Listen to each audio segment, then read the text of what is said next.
Hey, I'm Melissa Muir, and in this video I've partnered with Guesswine to bring you my review of the ErduX machine. The ErduX machine is kind of special. It is made by SmartPro, and it features not only engraving but also a micromotor. So let's jump in and see if this is a system that you might find useful in your studio. The SmartPro ErduX system combines both the micromotor and a pneumatic engraver.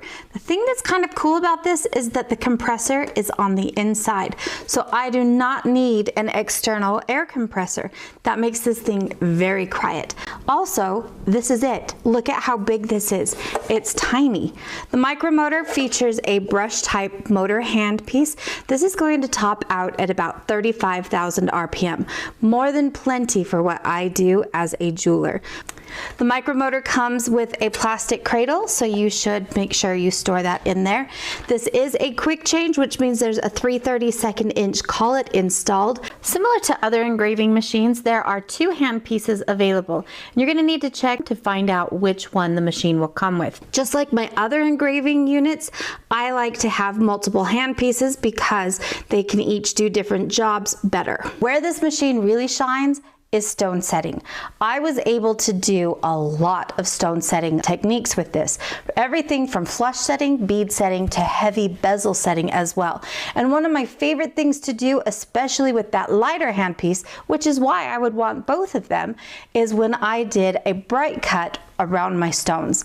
I found that I had beautiful control as I took that graver around my stones. In addition to a handpiece, it also comes with 6 gravers that have already been pre-shaped. Now that does not necessarily mean that they have been sharpened properly, so you will still need to do that. And I found that the shapes they included were really better suited for stone setting, not necessarily some of the general and decorative engraving that I do. In addition, it also includes the foot pedal as well as your power cords and cables. To go along with our gravers, it also includes 6 quick change collets. To turn on the power of our machine, there's a small power button here at the bottom, and then notice our large digital display.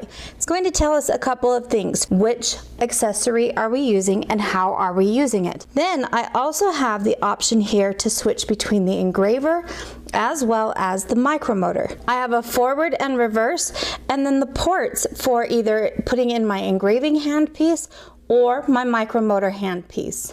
As I switch between the micromotor and the engraving, you'll notice that our options change up here, and I can increase the speed for whichever item I'm using. So I have the option of running this by hand or by foot control. My foot control is going to be this pedal, but if I want to run it by hand, what I do is I take this knob here all the way, and I'm going to rotate it up to the top, and that is going to take off that foot control marker.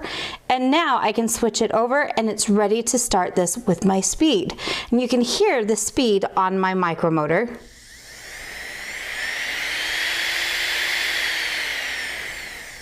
And this is a very, very soft, very fluid feel. So now I've switched that back over to the foot control, and now again I can change my speed.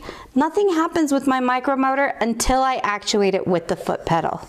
When it comes to my hand pieces, both are very similar. We have a very soft and supple air cord here, so it's rubber, and it makes it really nice. It's very, very flexible. I don't have any tension or weight that comes on this, so it doesn't affect any of my engraving that way.